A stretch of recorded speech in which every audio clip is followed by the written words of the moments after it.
Hey guys, welcome to my YouTube channel. Thanks for clicking on my video. If you want to subscribe to my channel, I post 2 beauty videos during the week and vlogs on weekend. So now that that's out of the way, thanks for clicking on this particular video. I'm going to be doing this makeup.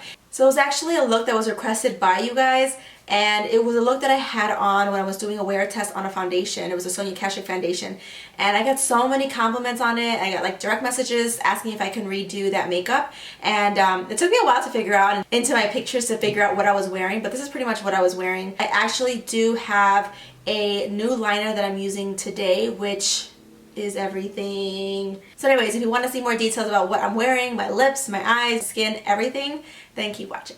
For my face, I'm starting off, well, I already put moisturizer, but I'm putting the L'Oreal's Pro Glows.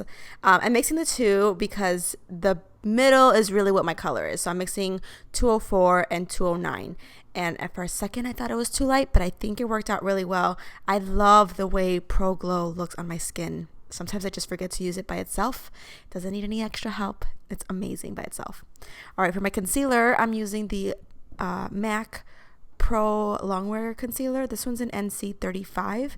It looks a little light, but it totally works as long as you blend it out and you use the butt of the beauty blender. So I'm going to show you what I mean by that. So sometimes you can bring it out too far and it looks a little crazy and your temple could look a little white.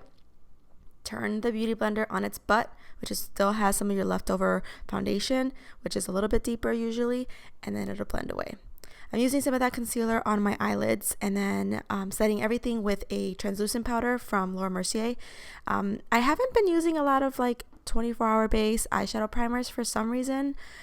It just like, I don't know, I think the concealer and powder trick has been working just okay. In the summertime though, that's another story. So I also like to pinpoint where I put this powder for the oily skin, which is around my nose.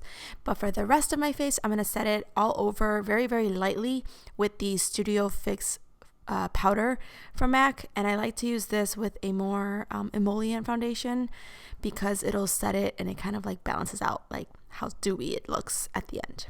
All right, for my bronzer, I decided to go back to this Benefit one, and I'm using it all over my eyelids, which is literally what I always do with my eyeshadows.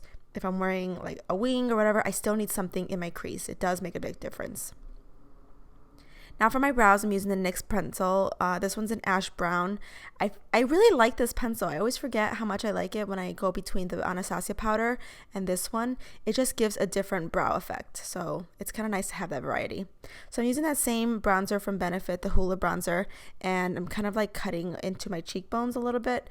And what I was seeing though is that I didn't love the color. Like it wasn't orange, it wasn't bronze. It was literally like a good, I don't know, at least for now, I just wasn't feeling it. So I needed to add a little bit more of that oranginess back to my skin tone, which I think looks more suitable for me.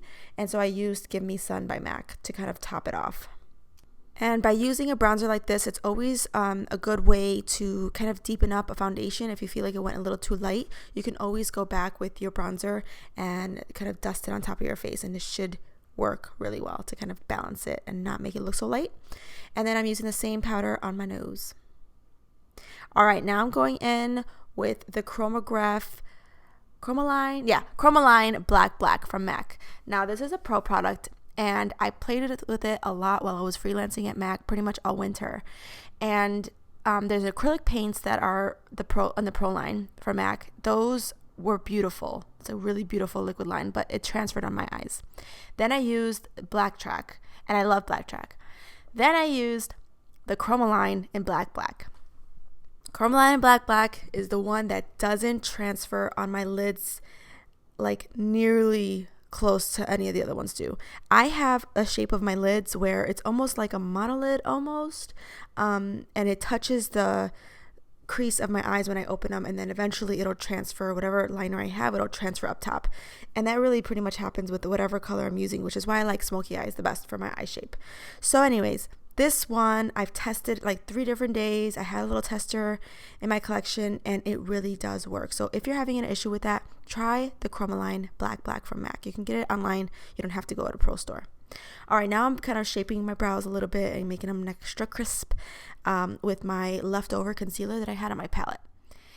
And for my mascara, I'm using the Carbon Black mascara from L'Oreal. I really like this one. My sister actually asked me, she's like, what is that about? Is it really, really good, or is it just okay? I think it's really good.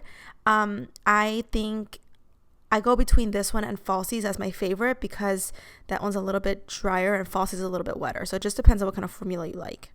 So then I'm using this pigment. It's a pigment that I bought at the mall years ago, and it's one of those like shiny pigments that I ended up using as a highlighter as opposed to an eyelid kind of color.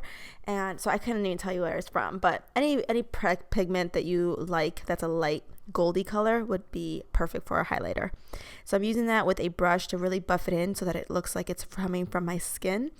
And then I'm pressing it onto my skin with a beauty blender. This beauty blender has a little bit of tackiness to it still, so I'm using that all over my cheekbones to press it in and really blend it in, but also kind of give it a little bit more luminosity with that damp beauty blender. And then I'm putting it on my inner corner and my brow bones.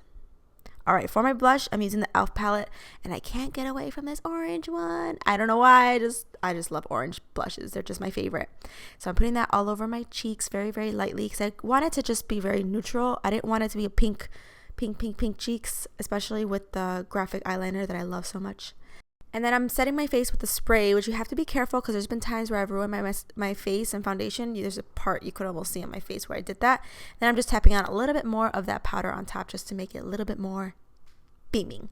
And then I put on these lashes by Vegas Nate, and they just did not look good on my eyes. I don't know, something about those big lashes doesn't go with my eye shape. So I switched it out and I put a different lash. I don't remember what the name of it was. I'm so sorry. I literally didn't record it.